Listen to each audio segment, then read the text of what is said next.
الحمد لله الذي أنعمنا بنعمة الإيمان والإسلام وأنزل علينا القرآن هدى للناس وبينات من الهدى والفرقان وأرسل إلينا رسولا يتلو عليهم آياته ويزكيهم ويعلمهم الكتاب والحكمة وإن كانوا من قبل لفي ضلال مبين.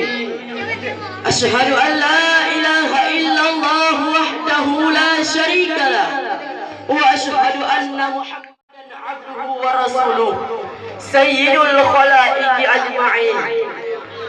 فقال الله تعالى في القرآن الكريم: أعوذ بالله من الشيطان الرجيم، بسم الله الرحمن الرحيم.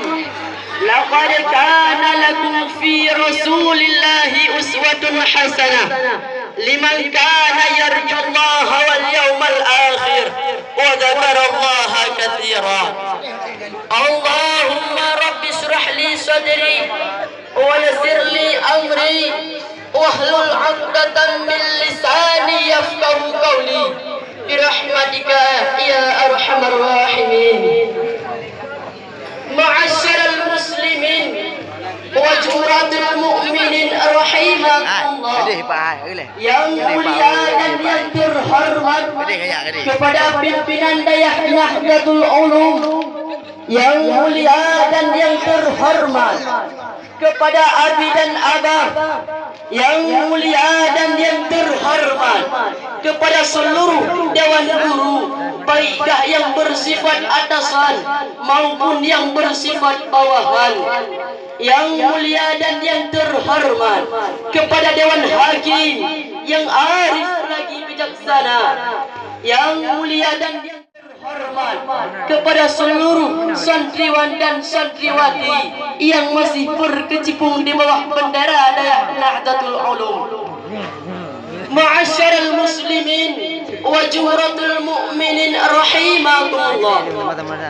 The greatest problem immemorial is the moral problem. Masalah terbesar yang dihadapi suatu bangsa sejak zaman dahulu sampai saat ini adalah masalah dekadensi moral. Demikian ungkapan Abu dalam bukunya Ethical Viewpoint of Islam. Hadirin, Insinyur Soekarno, seorang proklamator bangsa, berkata dalam pidatonya, berikan kepadaku 1000 orang tua, aku akan sanggup memindahkan kutub utara ke selatan. Akan tetapi jika engkau berikan akan aku 10 pemuda, aku akan sanggup mengubah wajah bangsa. Hadirin, demikianlah ungkapan seorang proklamator bangsa yang memikirkan nasib bangsanya entah 20, 30, bahkan 40 tahun yang akan datang. Hadirin, Syekh Muqbil bin Hadi dalam kitab Sahih Asbabun Nuzul berkata, Ibnu Abbas menjelaskan bahwa pengharaman khamar berawal dari dua kabilah dari kabilah Al-Ansar.